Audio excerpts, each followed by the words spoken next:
नमस्कार मेरे प्यारे मित्रों, कैसे आप सब। उम्मीद है कि मस्त होंगे, स्वस्थ होंगे और ज़बरदस्त होंगे। अभी भी सहायक आचार्य को लेकर के एक और बड़ी अपडेट सामने आ रही है, जिससे छात्र काफ़ी ज़्यादा नाराज़ हैं। कई सारे छात्र परेशान हैं इन सारी चीज़ों को लेकर के। तो वीडियो में अंतिम तक रहिए, सारी चीज़ों को हम लोग विस्तार से चर्चा करेंगे। तो चलिए बिना देरी हुए स्टार्ट करते हैं। सबसे पहले आप यहाँ पे देख सकते हैं कि झारखंड सहायक आचार्य भर्ती की जो मुख्य बिंदु है, जैसे कि भर्ती की स्थिति आपको मैं बताऊंगा, फिर मुख्य विवाद है आपका क्या क्या, फिर आगे मैं 45% वाले जो मार्क्स है मुद्दा उसके बारे में बात करेंगे।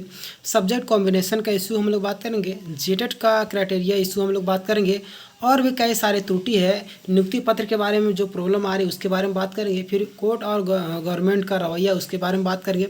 मतलब कि लगातार हम लोग चर्चा करेंगे। सबसे पहले विस्तार से हम लोग चर्चा करेंगे।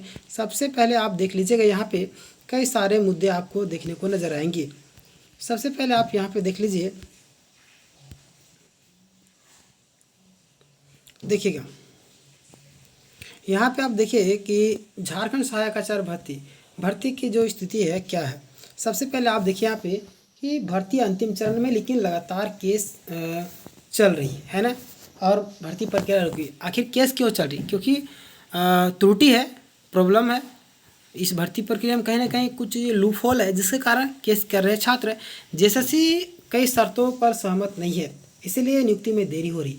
आखिर कौन कौन से शर्त है जिसको लेकर जेएसएससी सहमत नहीं है, उसके बारे में भी हम लोग चर्चा करेंगे। सबसे पहले आप यहाँ पे देखेंगे, ध्यान दीजिएगा।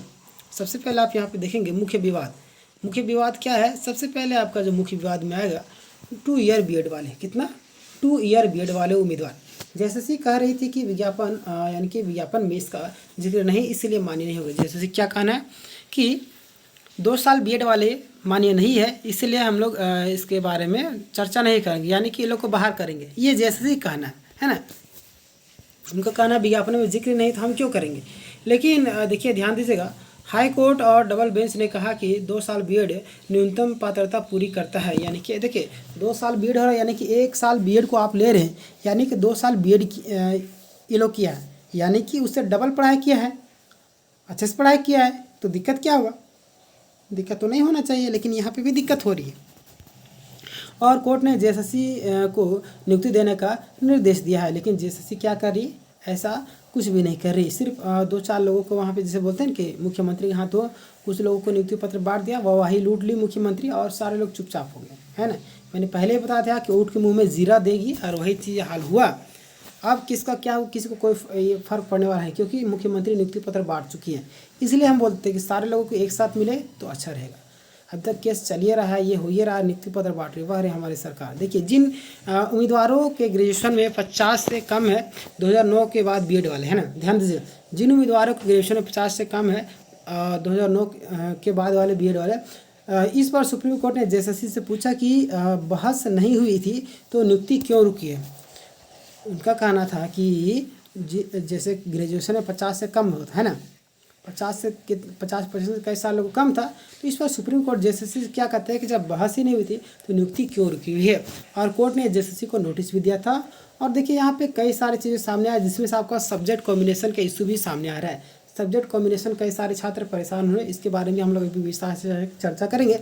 सबसे पहले देखिए, महिला पर्यवेक्षिका भर्ती में भी यह मुद्दा था। यह कैंडिडेट्स को जीत मिली, पता है ना आपको। महिला पर्यवेक्षिका में भी सब्जेक्ट कॉम्बिनेशन का मुद्दा था, लेकिन वहाँ पर भी कैंडिडेट्स को जीत। आखिर एक चीज़ बताइए, कैंडिडेट्स केस क्यों करते हैं? क्यों उनको कोर्ट कचहरी का चक्कर लगाना पड़ता है? क्योंकि उनके हक का हनन होता है, उनके अधिकार का हनन होता है, और उनके पास पुख्ता प्रूफ है तभी वो कोर्ट जाते हैं, अन्यथा नहीं जाते, है ना। तो पुख्ता प्रूफ है तभी छात्र गए और उनके पक्ष में फैसला आ गया। देखिए उम्मीद है कि सहायक आचार्य भर्ती में भी पॉजिटिव आएगा। क्लियर, सहायक आचार्य में भी पॉजिटिव रिजल्ट आने की पूरी संभावना है। ध्यान दीजिएगा, आपको जेटेट जो क्राइटेरिया इशू, जेटेट में भी कई सारे क्राइटेरिया इशू बन रहे हैं। सबसे पहले आप देखिएगा यहाँ पे, जिनके 150 में 90 से कम, कितना 150 में 90 से कम, यानी कि 60% से कम अंक थे, उन्हें बाहर कर दिया गया है। उम्मीदवारों को कहना है कि जेटेट सिर्फ पात्रता परीक्षा है और परसेंटेज का अध्ययन नहीं होना चाहिए। बात तो सही है, आप जेटेट के आधार पर जब नियुक्ति ले रहे हैं तो आपने एग्ज़ाम क्यों करवाया? फिर या तो एग्ज़ाम नहीं करवाते या तो जेटेट के आधार पर लेते तो अच्छा रहता। हालांकि ये तो आप तो पहले ही बताए थे कि ये अर्हता परीक्षा है, और आप इसको क्यों ऐड कर रहे हैं? ये तो गलत है ना। देखिएगा नियुक्ति पत्र भी यहाँ पे कई सारी चीज़ें हैं जिसको लेकर के विवाद सामने आए। जैसे कि कुछ विभाग, जैसे नगर विकास विभाग में नियुक्ति पत्र जारी हुए, कितना नगर विकास विभाग में नियुक्ति पत्र जारी हुए हैं। और शिक्षा विभाग में भी बड़ी संख्या में पद खाली है और जल्द जल्द क्या किया जा रहा है, नियुक्ति की मांग किया जा रहा है ना, जल्दी तेज की गई है।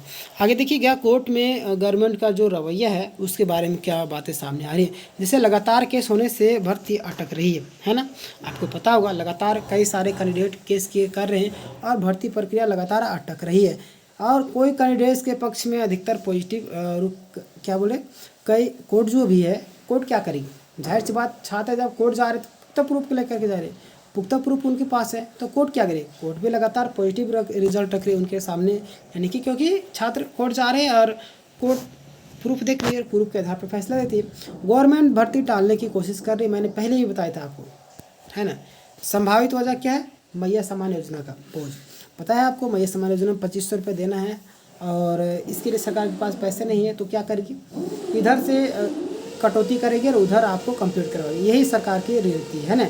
देखिए पिटिशनर याचिकाकर्ता का महत्व क्या है, बहुत सारे पिटिशनर बन रहे हैं, बहुत सारे लोग नहीं बनते, तो उनके लिए मैं बता देना चाहता हूँ पिटिशनर बनना क्यों जरूरी है। हाई स्कूल भर्ती में पिटिशनर उम्मीदवारों को नियुक्ति मिली, पता है ना आपको, मैंने वीडियो भी बना दिया था, उससे बेनिफिट मिला, इसलिए आप कैंडिडेट सहायक आचार्य भर्ती में पिटिशनर बन रहे हैं। अगर आप लोग बनना चाहते हैं तो बन सकते हैं, हमारे इसमें कोई दबाव नहीं। कुल मिलाकर अगर हम लोग बात करें निष्कर्ष के तौर पर, तो 2 साल बीएड वाले और 45% ग्रेजुएशन मार्क्स वाले उम्मीदवार के पक्ष में कोर्ट का रुख पॉजिटिव है और नियुक्ति पत्र मिलने की संभावना बढ़ गई है। क्लियर, तो ये सारी बातें सामने आ रही है, लेकिन यहाँ पे ध्यान दीजिएगा कि जीएसएससी और सरकार अभी भी कोर्ट के फैसले को टालने या चुनौती देने की कोशिश कर रही है, क्योंकि इनका मन पूरा साफ है। साफ क्या है कि ये भर्ती प्रक्रिया को रोक लगाने की पूरी कोशिश कर रही है। क्या, भर्ती प्रक्रिया को रोक लगाने की पूरी कोशिश कर रही है।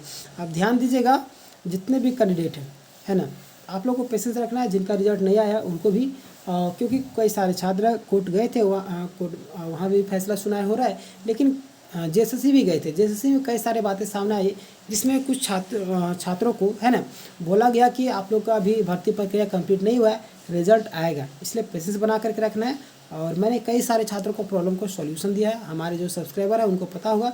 तो आप अगर सब्सक्राइब नहीं किए चैनल को तो अभी भी तुरंत सब्सक्राइब करिए, क्योंकि मैं छात्रों को लगातार गाइड करते रहता हूँ कि कहाँ पे दिक्कत हो रही है, कहाँ पे लोग क्या गलती कर रहे हैं, आपको क्या गलती नहीं करनी, क्योंकि बोलते हैं कि रोटी जो मुंह तक आ रहा है उसको कोई छीन के ले जा रहा है। यही हाल सहायक आचार्य भर्ती प्रक्रिया में हो रहा है। तो आपको इस पूरी प्रक्रिया के विषय में क्या राय है, आप कमेंट करके जरूर बताइए। इस वीडियो को सारे ग्रुप में शेयर करके कम से कम छात्र जागरूक हो सके। और देखिए, आप लोग खुद गलती करते हैं, अगर कोई व्यक्ति आपके हित के लिए, आपके समर्थन में कोई बातें रख रहा है तो उसको आप लोग शेयर नहीं करते। शेयर कीजिए, अपसेट कीजिए, तो क्या होगा कि आपके लिए और प्रमुखता से बातें रखेंगे, है ना। चलिए ठीक है, तो जो लोग सब्सक्राइब नहीं किए सब्सक्राइब करें। मिलते हैं नेक्स्ट वीडियो में, तब तक के लिए धन्यवाद। जय हिंद, जय भारत।